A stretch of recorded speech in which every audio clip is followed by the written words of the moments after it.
So we often hear that cards like the GTX 1060, the RX 470, 480, 570, 580, even the GTX 1050s and 1050 Ti's, those types of cards are for 1080p gaming. But if that's the actual case, then what exactly is this RX 464 and who does it really suit? So let's run some benchmarks on this 460 and see just who should be buying it.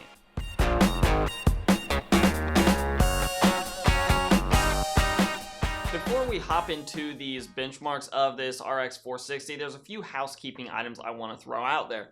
First and foremost is I used my FX 8350 overclocked to 4.5 gigahertz to simulate what is essentially at this point a very budget-oriented CPU. Now the reason I did not pair this with my Ryzen 1600 or Ryzen 1800X is because I feel like most people buying a graphics card for $94 like I did with this particular 460 aren't going to be pairing it with a $220 or much less a $500 CPU. So the 8350 in my mind is much closer to the correct price point for something like this card. It's also worth pointing out that this card is a 2GB variant, not the 4GB variant of the 460, which will make a difference in certain games that need a larger VRAM buffer, things like GTA 5 that could actually take advantage of that higher amount of VRAM. So without any more ado, let's go ahead and hop over to those benchmarks. Okay, before we start the benchmarks, I will sort of explain the color scheme going on with these charts.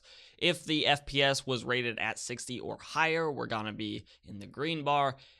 59 through 30 would be the yellow bar, and anything below 30 FPS is going to be the red bar. So for GTA 5 here on medium settings and anti-aliasing off at 1080p, we see that the RX 460 pulls 66 in the average, the 1% low being 33, and the 0.1% low does dip below that 30 FPS mark. However, it is rare, and you don't really notice the stuttering a whole lot during gameplay. Skyrim Special Edition on max settings, a game that will likely be in many Steam libraries, also at 1080p and anti-aliasing, also maxed. Basically anything that was maxed out could be maxed out here. Pulls an average of 57 frames per second with the 1% and 0.1% lows staying above that 30 mark. A very smooth experience indeed on the RX 460, and good to see that we can still max out these settings on a very budget card. League of Legends is a super popular MOBA that most everyone has played at this point, at least a little bit on the PC. Maybe you're not into it, but you've probably dabbled in it nonetheless. We see that the average is 127, 1% low is 90, and the 0.1% low is 70. Again, all these settings were maxed out at 1080p.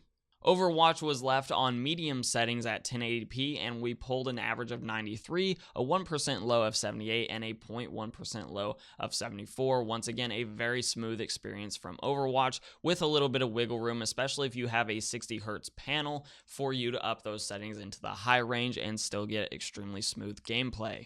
Okay, so the question we need to go back to now is who exactly should be buying an RX 460, whether it be a 2GB or a 4GB version? And the answer to that is basically the budget gamer that's looking to play modern AAA titles, but not necessarily concerned with maxing out the settings on all those titles. Now, it goes without saying that a 470 or a 480, a 570 or a 580, or on the NVIDIA side, something like maybe a 1050, a 1050 Ti would be a better option if you can afford it. If you look at this budget build of a Ryzen 5 1400 paired with this RX 460, you can get the price while picking other budget components down to about the $500 price point, especially if you're willing to shop around. And for that price point, you can play modern AAA titles at 1080p, which is better than several of the console titles that you'll see.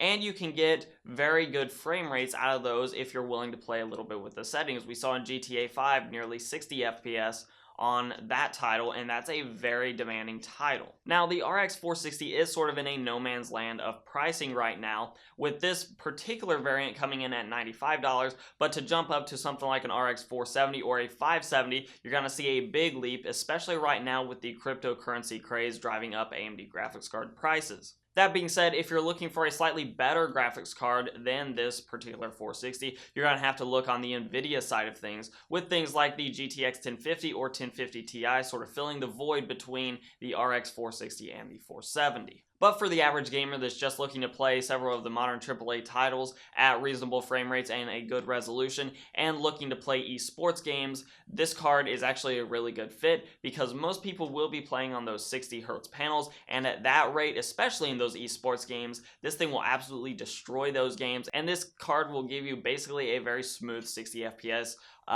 experience on those 1080p 60Hz panels. So if you like this content and you want to see more from the budget hardware side of things, give me a like, share, subscribe, comment down below. Tell me, do you have an RX 460? And if you do you wish you would have gotten something different, or are you very happy with your purchase?